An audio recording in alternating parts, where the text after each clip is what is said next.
Hey, everybody. Hello. Thank you so much for joining us today. So, Dale and I are in different spots of the house. We're still together on the same land, but he's inside just in case something goes wrong outside. But I am out here in the garden today. So, hopefully, we'll be able to walk through the garden and show you a little bit about everything that we are getting started right now, all the seeds that we've been starting, and everything that you guys can get started too this March. We're super excited about it. Yeah, thanks for joining us. We tried this last week for the first time where we had Carrie go out in the garden and it seemed to work well. So we're going to try it again and hopefully show you all a little more hands-on about of what we're doing in our garden and how you can grow food and all of that. So we've got a lot of people here already. Thanks everyone for joining. I see Smart Pots in the chat. Shout out to Oh, Smart Pots. hi. Yeah, Um, we love our smart pots. I've spent legit like 3 hours of my life power washing Smart Pots this week. So that's a lot of time with smart pots. We are going through and we basically doubled our garden, and you'll be seeing all of that really soon on our Instagram and here on YouTube. But that's what we've been doing is getting our summer garden ready. Our spring garden is completely planted out now. That's what Carrie will be showing. That's what you're seeing behind her. We have our spring garden all planted, and now we are moving on to getting all of our summer gardens built and everything. So, but today we are talking all about planting seeds outside right now in March. So, we Yeah, got so for those of you who don't know, we're actually in zone 7 and we're in Oklahoma. So, and don't worry, we're a little bit early on a lot of things. So, don't worry, you guys aren't late for unless you are, I guess, in Florida or something or California. I don't know. yeah, we Deep, deep started our south. garden. We started our garden earlier. You can see the greenhouse covers behind Carrie. Those allowed us to start a little bit early.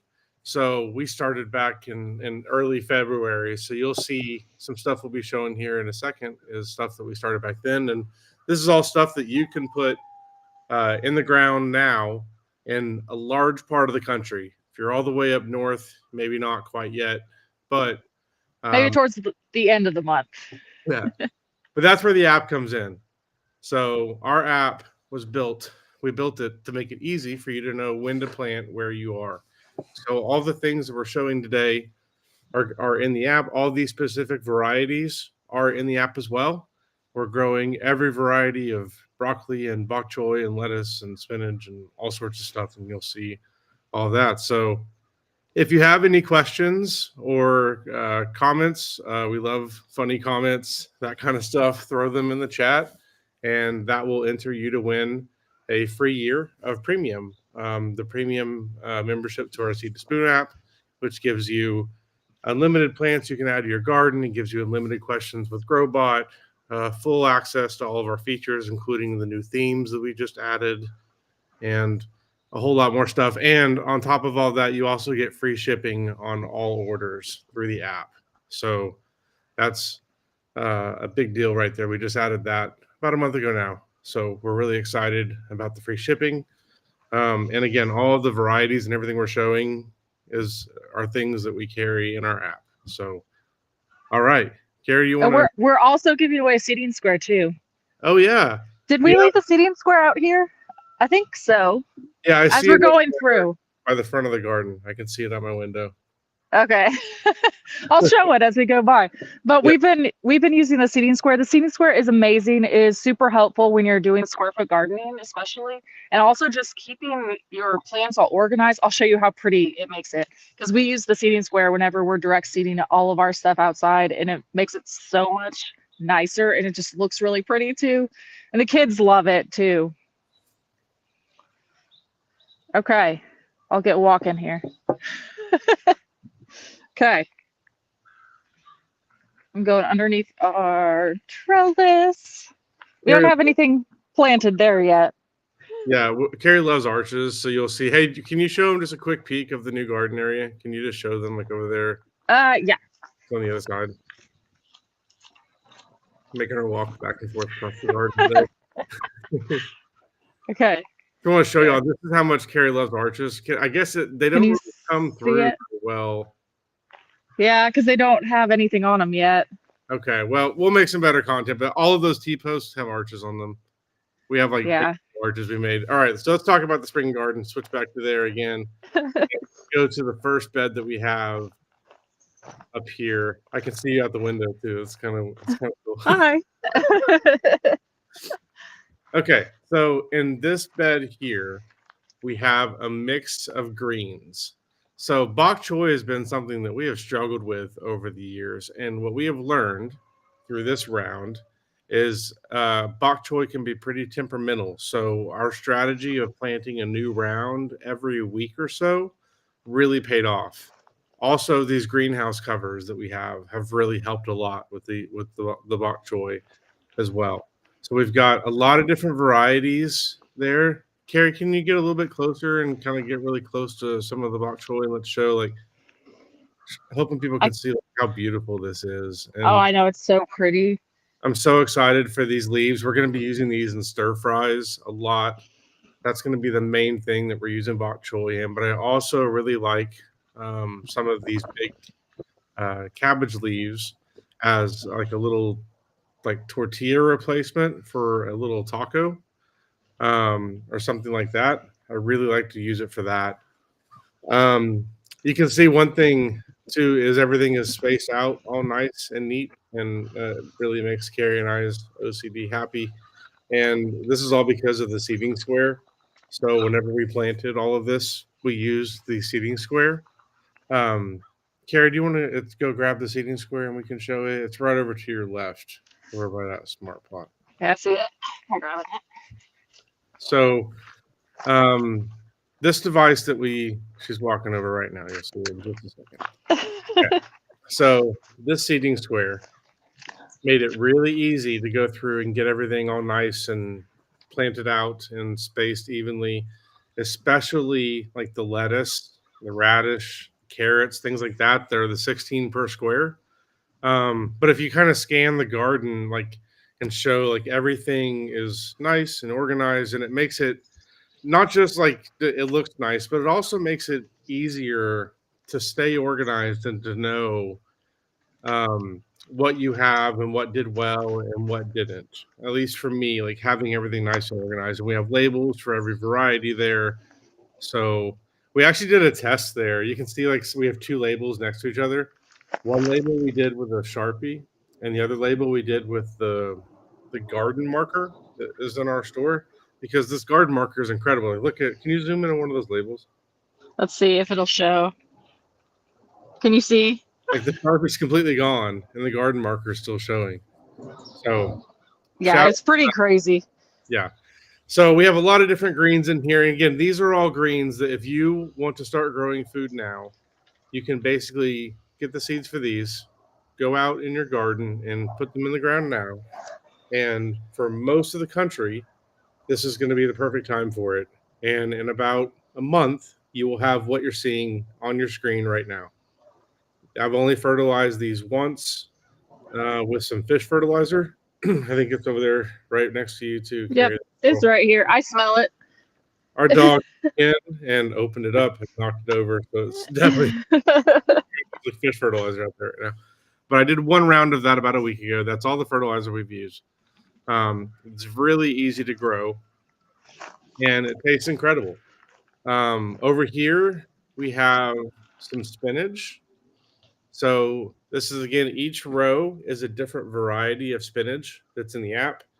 I love growing spinach. It is my favorite thing to grow.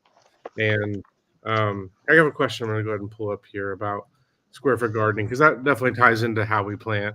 All of this was planted via the square foot gardening guidelines of how many you plant per square, and the seeding square goes along with that. So it's a device that makes it easy to plan this out. So you can see that all of these spinach are all lined up and they're all 9 per square, and it's really nice and organized. If you've never grown your own spinach or had fresh spinach out of a garden, I highly encourage you to try it, because my only experience with spinach before growing it was like I would get it at Subway on my sandwich to feel like I was being healthy, and it never really tasted. I never like had much taste from it. that I picked up on. Like it just seemed like one of those things I was just adding. Once I started growing it in the garden, everything changed, and it tastes so much better out of the garden. I can't even describe. Like it's just the texture of it, the flavors. There's a lot of different varieties with different flavors. There's different leaf shapes. There's different, like some of the larger leaves will again use kind of like a tortilla replacement. Um, some of the smaller leaves will use as like salads, stuff like that. So and a question here about the seeding square. So yes, so we do have a feature in the app where it shows you how many per square you can fit everything. So that's one of the care detail guidelines in the app. If you go to the plant, is it has exactly how many per square it should be. So what else do we have in here? I think we have some lettuce. We have some kale over here. And the way that we handle these covers, you can see we've got them propped open.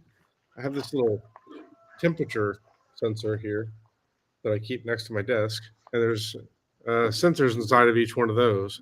And whenever it gets too hot, which basically it's anytime it's open like that, and that makes sure that it doesn't get too hot in there. Because if you leave them closed, they will bake. And we're at the point in the season now where we need to have all these covers switched over. It's been on our list. And that rooster has a lot to say. Carrie, I'm going to mute you for just a second. Okay, yeah, that's fine. So we're at the point in the season where we need to be switching all of these over to either insect netting or like a really light frost blanket, like frost covering. We have that on some of the other ones. It's just been so windy the past week that we haven't really had a chance to get out and do that. But you can see she's going over and showing now. These are the light frost blankets that we have, that we use, especially at this time of the year. And we don't necessarily have to prop them open because it doesn't get near as hot and they're breathable. The heavier the frost blanket, the more you have to prop it open. This is a 1 ounce if you want to like nerd out on exactly what it is. But anyway, the big benefit of these is that it prevents insects from getting to your plants. So the biggest thing we're really fighting with a lot of the crops that you're growing in the spring are caterpillars.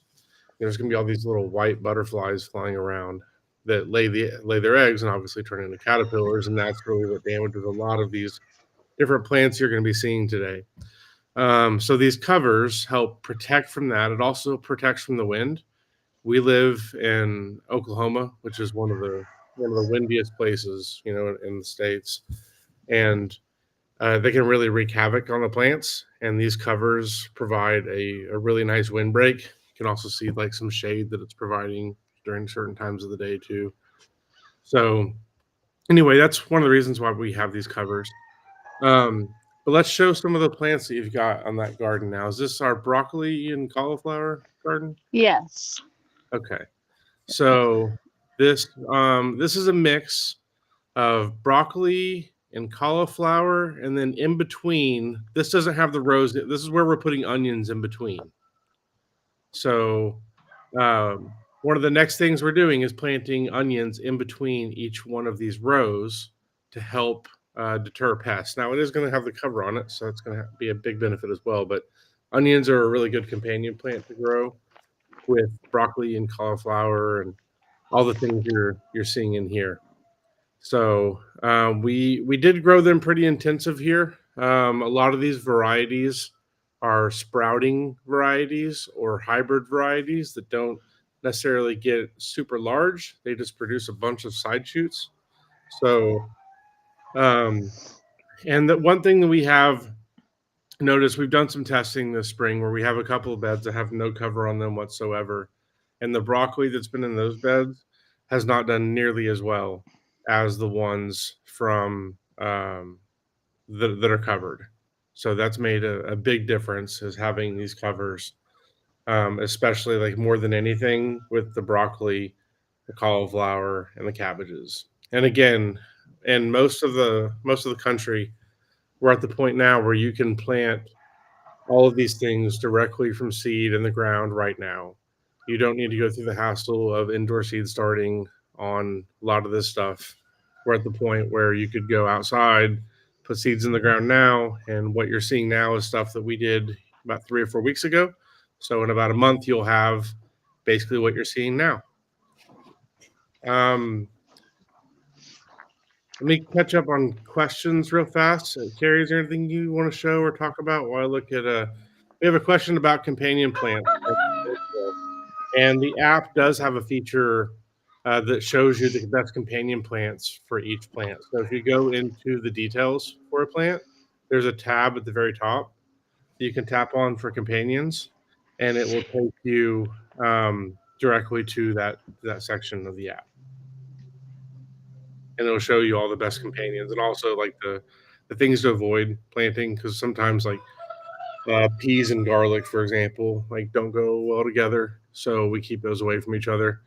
There's other examples of things that don't pair well together, and all that is in the app as well. Okay, circling back on questions to see if there's anything I need to cover about what we've shown so far. Sorry, y'all, it's hard to talk and read these at the same time. I'm trying. Okay, I don't see anything immediately about any of the questions we talked about here. All right, what are we looking at now? This is, can you go? So these, yeah, these are ones that we actually just started pretty recently, maybe like a week or two ago. And probably like a week. And we have like little almost true sets of leaves for spinach. You can see the seed leaves. And then we have a bunch of lettuce coming up down here, along with some mustard up here. And then we have some Swiss chard too. I absolutely love Swiss chard. That's probably one of my favorite greens that we grow. Yeah, I should make you full screen.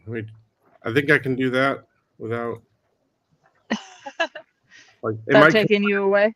I think it's going to cut me off when I do that, so I'm going to give it to you for a second, so you can. I want people to see the baby spinach though, and so like Yeah. this, I think spinach or one of the is a plant that really does like it's easy to see the difference between seed leaves and true leaves because of how different they look. Hopefully you all can see that okay. I can't really see the phone and what I'm showing, so I'm trying my best here. So right here, these are the seed leaves right here for the spinach. And then you can kind of see these little itty bitty baby leaves, which are the true leaves. Those are the true leaves are the ones of like what it's going to look like whenever it's an adult. So that's how you know the difference. So this is a really good example of seed leaves and true leaves.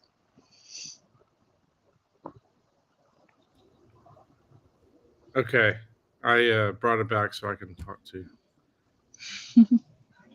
Okay, so let me see. We have a couple questions I want to pull up here from chat.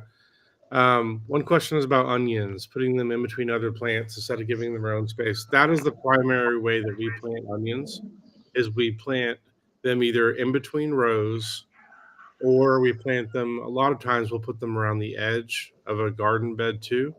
But I basically try and sneak them in everywhere I can.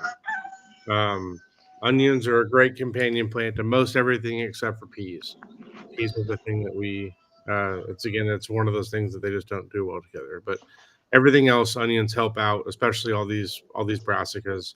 So Yeah, a lot of the times, like we just really we literally just line the garden beds with onions. It's like a layer of protection for everything that's on the inside of it. Question here about companion plants. So you don't want to put them in the same square foot as the other plant. You want to give them their own square. So, and trying to think, there could be examples of when you would do that, but it's really rare. I mean, every now and then I'll sneak in some like lettuce underneath of a tomato or something in the same square, or a carrot or something like that. But for the most part, everything is like follows the same rules as perfect gardening, where it's in the same square.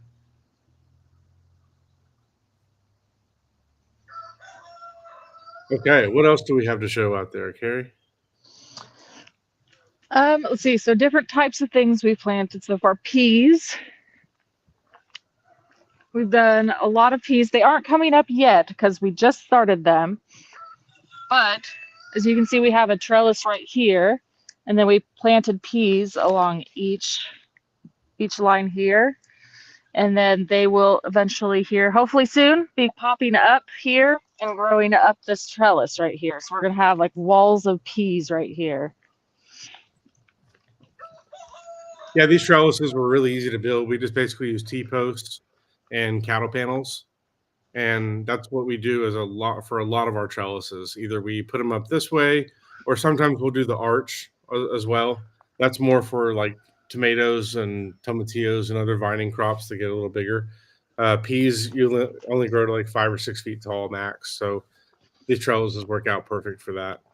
Yeah, and there's a lot of different varieties of peas too that we have that are like patio varieties and things like that that we aren't going to be planting against the trellis. Like a lot of them don't even need a trellis because they're just a little compact plant that are supposed to give you a good amount of peas. So we have those peas growing in other areas as well. Okay, I think that's pretty much everything to show in this garden. Well, we have Carrot, root crops here as well, like oh yeah, spinach we're gonna or talk. sorry, Yep. carrots, turnips, and beets and radish. We have all those right here. And I So it's doubt you can again see, but there's little teeny tiny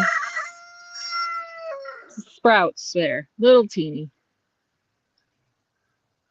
one tip on carrots is we didn't do it in this bed because we've been pretty diligent in watering, but if you use burlap and cover the seeds, then it will help with keeping them moist for carrots to germinate.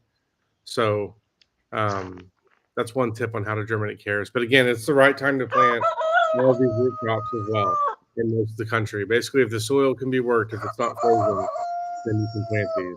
And the roosters are being very loud today. They are right outside the garden, and there's two of them yelling at each other.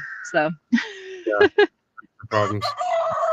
Well, Gary, do you want to come around here and show the gardens that we have going over here on the patio? yeah. Because the garden that we have here is our test garden where we're trying to grow, again, at least one of every variety of most of the plants that we have in our app. Carrie, I'm going to turn your video off till you get over here, and then. Okay. So we have another garden that we're working on that is right outside of our patio that is meant to be more of a representation of a garden that anyone could have, just like right outside of a patio or you know in a backyard area. So she's walking over to show that now.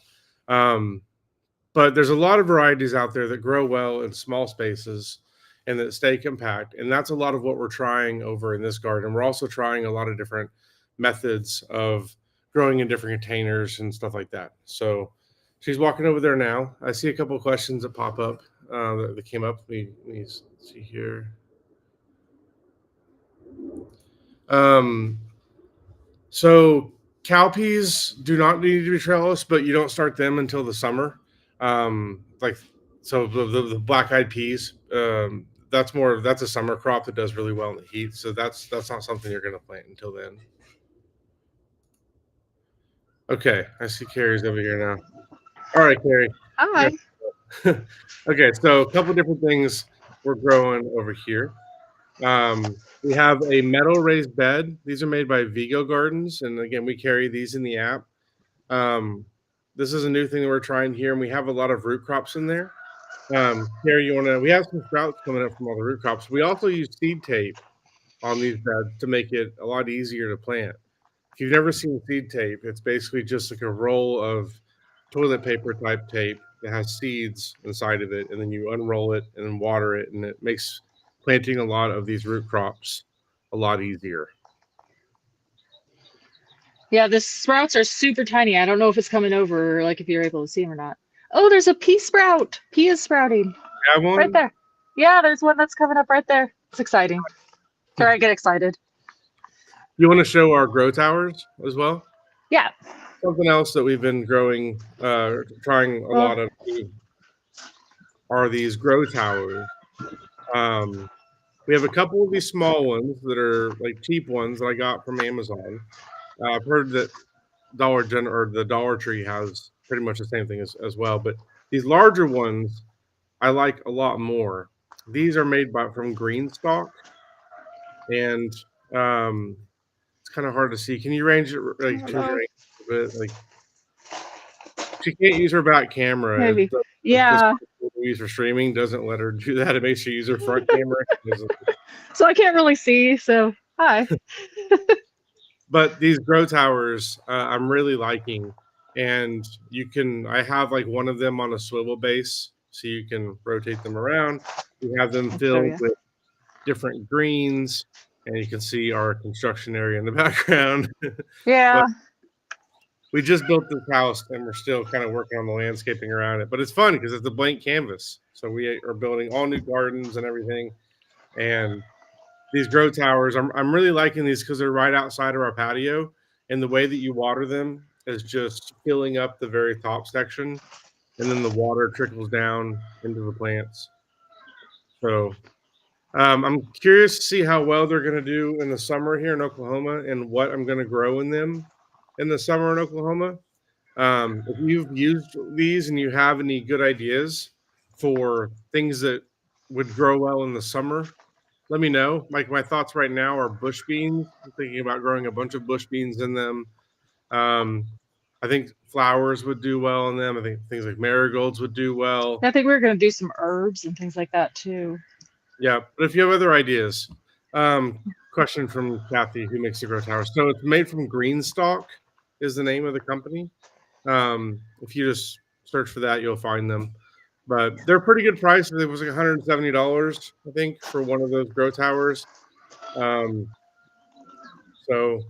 and I've made something like that in the past out of like a 55-gallon rain barrel, and it was a lot of work, and it was a pain in the butt, and it involved like cutting plastic and heating it up with a heat gun, and then accidentally burning yourself with the heat gun. I think Carrie still has a scar on her leg. I do, yeah. So that wasn't much fun doing that route. So you can definitely build something like that. Strawberries would do amazing in them. I just don't know if, like, in Oklahoma in the summer, I don't know how well that's going to go. I want something I can get production from throughout the summer out of these grow towers. Question from Justin: can you put enemy plants on the opposite sides? That's generally okay, as long as, like, there are certain things like, is it fennel, Carrie, that is the enemy of everything? Like fennel, Yeah. Fennel, it needs to have a separate root area, like soil. So if you have fennel into like a container or something like that, then that's fine. Carrie, for the record, you're doing an excellent camera job. Thank you, Lenora. Oh, thank you. Woo! For fertilizer, so let's talk about that. We use a Spoma fertilizer as an all-purpose fertilizer, and then I also use a liquid fertilizer, like a fish fertilizer, especially for greens, every 3 weeks. That's pretty much all we use for fertilizer. So what Carrie's showing now are some smaller smart pots that we have right outside of our back patio as well. So we have one rosemary in there, and we have some collards, a kohlrabi, and some lettuce and asperbrock. Broccoli? Yep. A comment here saying at least 12 inches if you ever want to grow carrots or deep root crops. I definitely agree. Those the metal raised bed that we have them in. How deep is that, Carrie? Is that 18 inches probably, at least? Yeah. It's very. I mean, a lot of these smart pots too. It's up to my knee, and I'm very tall, so. Question from Kathy: how did I sterilize our smart pots? Well, I have spent the process like at least 3 hours this week power washing smart pots. So that's primarily. Now, I've had a couple that were rough enough that I needed to soak them in some cleaner for a little bit, just because they had, like, I mean, I'm so hard on our smart pots. Like, a lot of them were sitting. It was a mess. we had a lot extra than when we moved over from the old house, and we're getting all of them set up again. So anyway, it was a project to go through and wash them all. But the great thing about the smart pots is they clean up really well, even if they're in like horrible shape. Just power wash them; they look good as new. They are basically good as new. We have some that I have put through the ringer for how many years we've been doing this now, Carrie? 9? Yeah, yeah, very long time. And we Yeah. got some of our smart pots like pretty close, like right as soon as we started. Yeah, I think it was year 2. So like we're on like year 8 of some of these smart pots, and they've been Yeah. dragged all around Oklahoma. They've been left out around. They've been driven over with tractors. There's a lot has happened to these smart pots. Question about worm castings. I love worm castings, and they're great to use anytime, especially with seedlings. That's primarily the only fertilizer we'll use if it's a seedling that hasn't gone out in the garden yet, like it's something we're doing seed starting with. Okay. Do we have anything else we want I to do show? want to show one more thing. Even though we don't have it planted out, I'm just really excited about this area right here, which is our little smart pot. Oh, Well, with our hanging baskets too, yeah. because they have these. These are actually smart pot liners for hanging baskets. I'm really excited about that. So we'll be starting flowers soon too. And we're going to be direct seeding some of them too. And then there's a new smart pot that we're trying out too. Do you want to show that one? Yeah.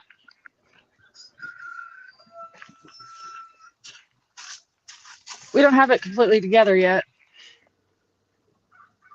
Well, it's right here. So it has this. And then I broke that piece because I tried to dump soil in. And I also like got some spray paint because I'm gonna spray paint those pieces. So it's like pretty much put together, but it's nice because it's this PVC frame that holds the smart pot up. And I think it's pretty much going to give us the same option as the Vigo garden, except these are considerably cheaper. So I'm pretty excited about it. And also just the benefits of having the air pruning on the side and the benefits that you get of growing in a smart pot as well. I'm excited about this one. We're going to have lavender in this and just a whole bunch of my favorite flowers as far as scents go are lavender, chamomile, and sage. And we're going to have all of those there because it's right outside my office window, literally right there. Yep. Yep. So in the summer, I can open the window and then in comes the scent from there while I'm working. And okay, I'm trying to catch up on questions too. It's hard, y'all, trying to like go back and forth and talking and looking at questions and stuff. Oh, we forgot to talk about Kholrabi. How did we do that? But Michelle saved the day. Thank you, Michelle.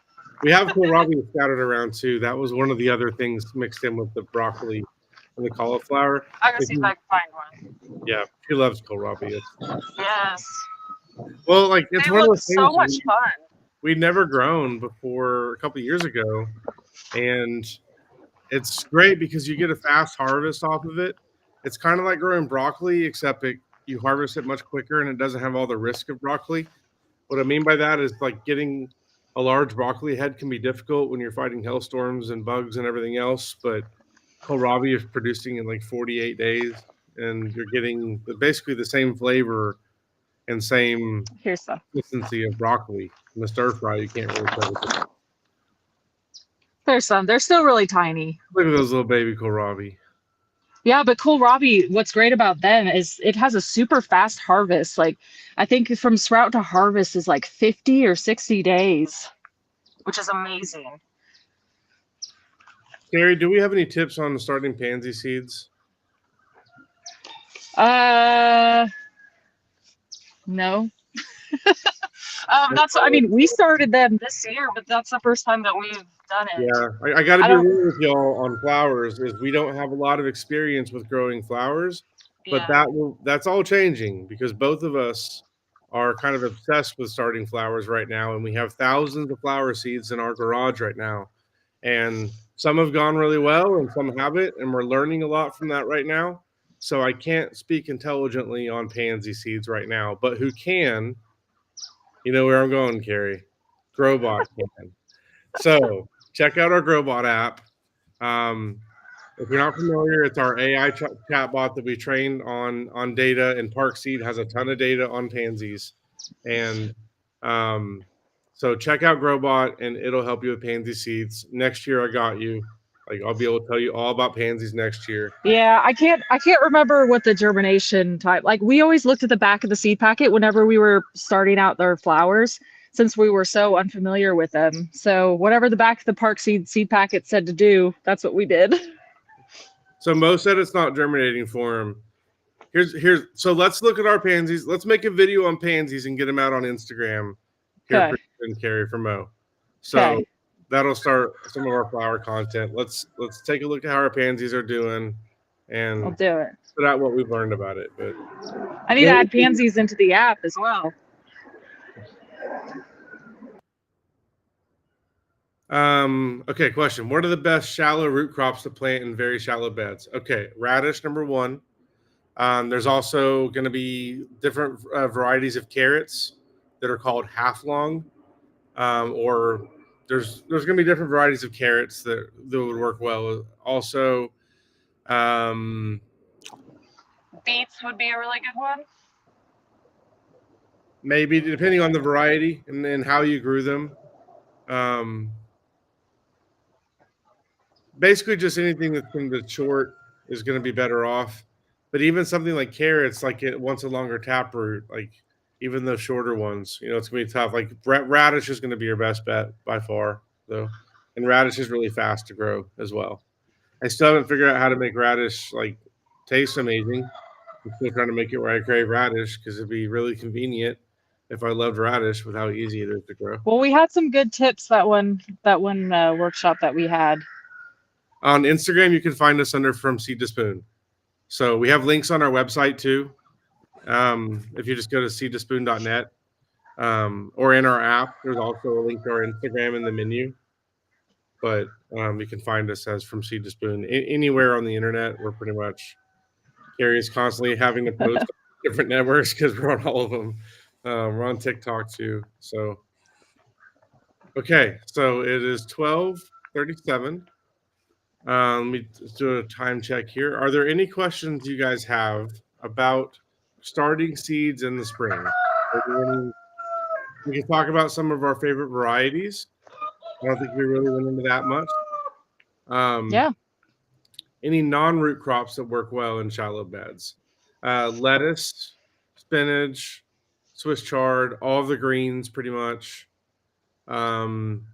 Peas aren't going to do well. They like a deeper root structure. Broccoli isn't going to do well. I would avoid the brassicas, but all of the lettuces and spinaches, Swiss chard, all of that will do well. We have not grown stevia from seed yet, have we? We've bought it as a transplant, but we had it as a transplant. Yeah, it's on our list though for summer stuff. Yeah. So we will be. Yeah, I definitely want to try that. That's one of the fun ones. Julie says we should use radish in place of potatoes in a roast. Okay, we'll do it. Thanks, Julie. Jess is asking if there's a way to filter the planting list by planting month. We need to do that. I'm kind of shocked we don't have that as a feature. There's a few features that kind of let you do this. You can filter by cool season. That'll filter it down to a few months. The plant now widget on the dashboard shows you like what you can plant in the next 30 days. So that lets you see like the current month, but there's not a way on the filters to show to do that. So that's a great suggestion, and we will take that back to the developers. We'll talk to them about it tomorrow. Yeah. Okay. What else do we want to talk about? Any other questions y'all have about growing? We didn't talk about potatoes yet. That's something else that we will be planting here later in the month. We haven't planted them yet. Here in Oklahoma, it's kind of the folklore. You plant potatoes around St. Patrick's Day, so typically that's usually when we plant potatoes. So we're a little later in the month we'll be planting that. It's also a good time to get berry bushes in the ground. So if you want to grow raspberries, blueberries, all of that kind of stuff, Herbs as well. It's a good time to get like any herbs that you grew or propagated or as you're wanting to start outdoors. Yep, we have a whole bunch of herbs that we propagated in November and have been sitting and growing in 4-inch pots now over the winter, and they're ready to go out now. So, well, those that'll be going out. If you missed any of that stuff, check out some of our previous content where we showed how we did all of this stuff. Well, and also next week we're going to be going into depth about herbs, so we'll be talking all about herbs. Oh, good callback. We love cooking with herbs and we love using herbs. So we'll talk your ear off about herbs next week. Question from Michelle: if we tried the pelleted potato, we actually did. This was our first time to start potatoes from seed, and they're still little babies. We'll let you know how it goes, but it took a while for them to germinate. But we are trying it for the first time. Yeah, I'm excited to see how it works. Question about the best way to grow berries in pots or in the ground. It's really going to depend on what your soil type is. Here in Oklahoma, blackberries grow native, so they do really well in the ground here. Blueberries don't do so well in the ground because they need acidic soil, and it's not acidic here. So they do better in a container because I can make the soil more acidic. So it really just depends on what it is you're trying to grow. What type of berry it is and what kind of soil you have. In general, raised beds are always going to outperform growing in the ground because you're going to be able to have a better mix of nutrients. It's going to have better drainage. You're going to be able to control things like soil pH and fertilizer and all of that a little easier than you can if you're growing specifically just in the ground.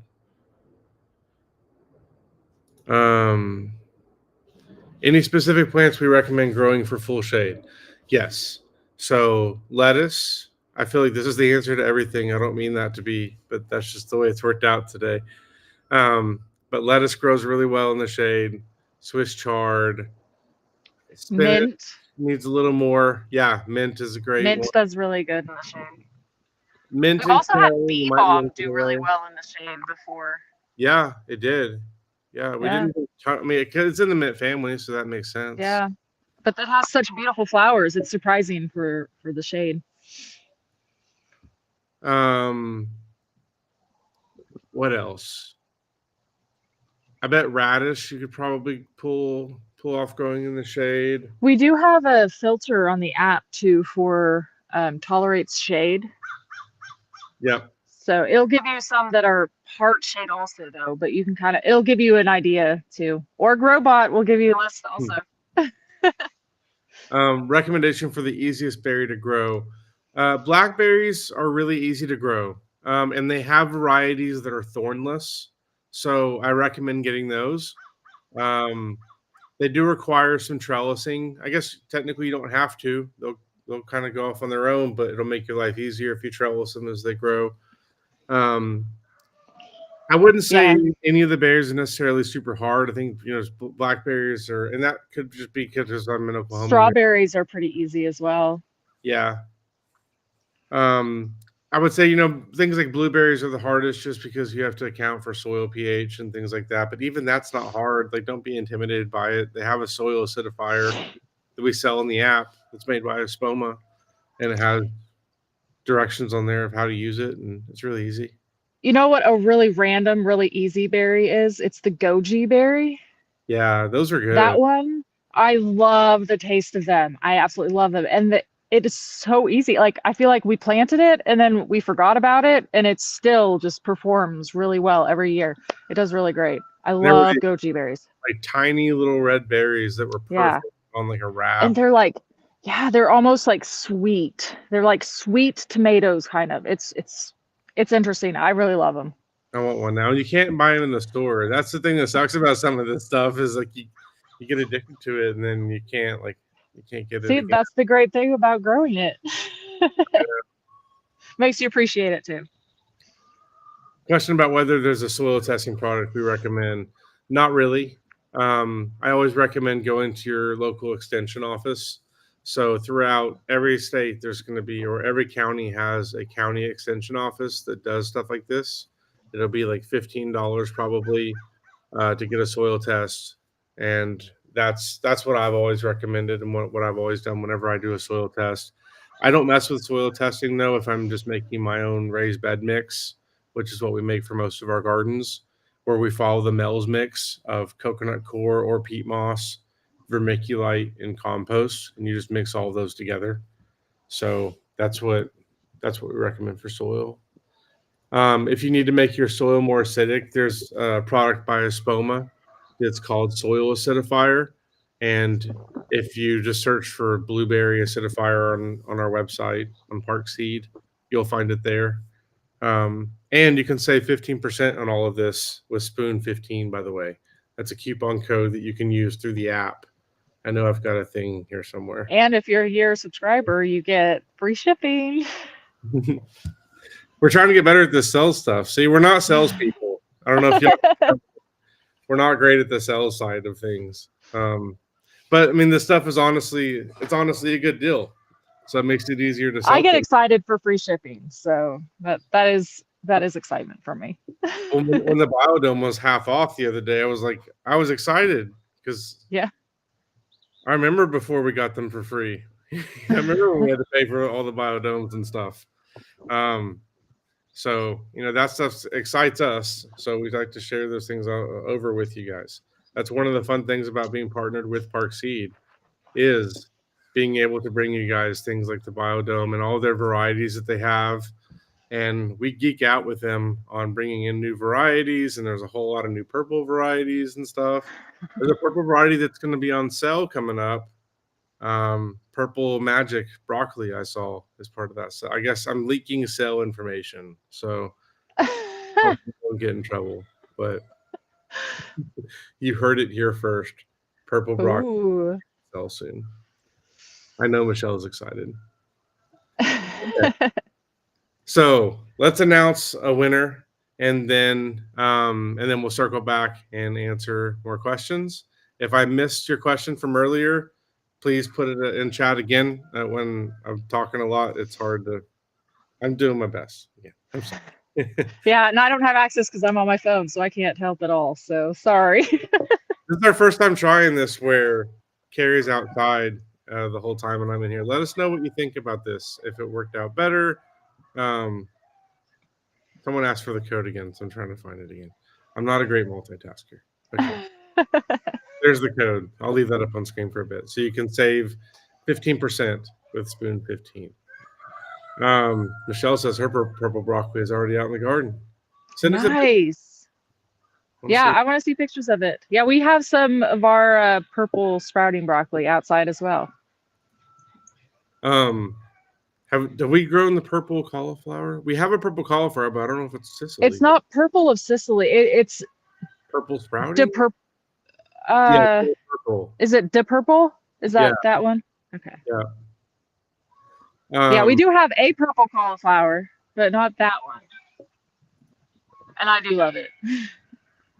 I can't, in good faith, recommend any compost that comes out of a bag, unless that compost was bagged at the place that made it, or at like a nursery or something. But if you're buying it from a store, it's just, I don't see how the microbes are going to survive in there on the shelf for a long time. I want my compost to be fresh out of where it came from.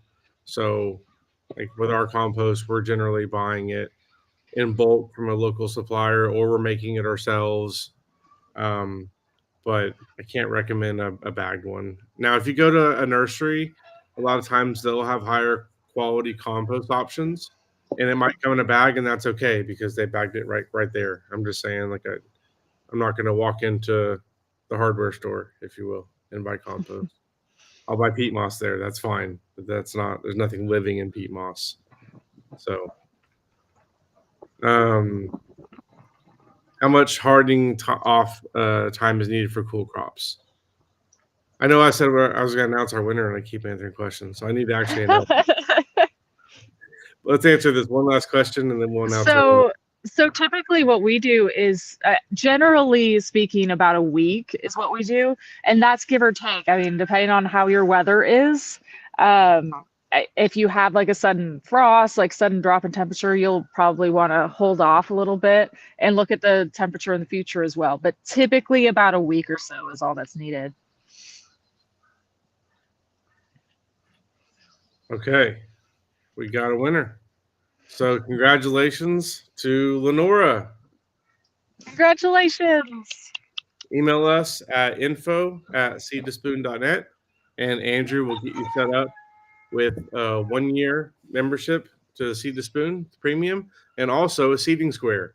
So congratulations. Woo. Yeah, I love the seeding square. I hope you like it too. It makes planting so much simpler. Seems like people like us doing the out the garden stuff. So we got some good feedback on that. Oop, they clicked the wrong button. Okay. So no to black. I mean, I don't want to like disparage another brand or anything, but that's not what I would be doing. But I was, this is coming from Square Foot Gardening and Michael Pollan and reading a bunch of that kind of stuff. So I'm sure it works fine, but I like to do things a certain way, and I want I'm pretty geeky about compost. I got burned, so I got burned on compost once really bad, where we were making our own compost from horse manure that was sprayed with a herbicide, and it ended up killing our whole garden. So I'm kind of particular about what we use now and all that.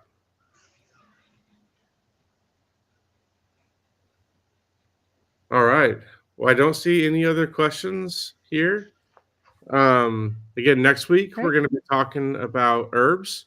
So not just about growing them, but really more about how we like to cook with them, what we like to use them with, all that. We love herbs. It's one of those things where when we first started growing food, it's really exciting to have zucchini like fresh from your garden for about 2 or 3 days before it gets boring and you get tired of this exact same taste. And that's really where herbs come in, because it makes it to where you can take the same zucchini plant and just pair it with a different variety of basil or rosemary or oregano, and it makes it taste completely different. And it makes it like we went through a spring where we challenged ourselves to pretty much only eat stuff that came out of our garden aside from meat and stuff like that, obviously. But we ate a lot of squash that year, and making it to where we could switch between, we had like 12 different varieties of basil going, and each one made it to where you could make it enjoyable from one It's day. completely unique. And like what you said, like the varieties between like just one plant, like so many different basil plants can make it taste so unique and amazing. So yeah, we'll talk all about our favorites too. Well, thank you everyone for joining us. Hope you have a good week growing. It's getting close to spring. If you haven't checked out the newest updates to the app, we added some new stuff to the dashboard. We added a countdown that shows you how many weeks until spring it is where you are. We added the calendar view into the dashboard. We added the new garden themes feature recently as well. So, and we have a rainbow garden theme in there as well, which I'm a fan of. the first one we did, it. Yep. Had to get all the rainbow ones together. All right. Awesome. Well, thank you so much, everybody, for hanging out with us today. It was fun. We'll see you next week. Hopefully, we'll see y'all next week. Bye.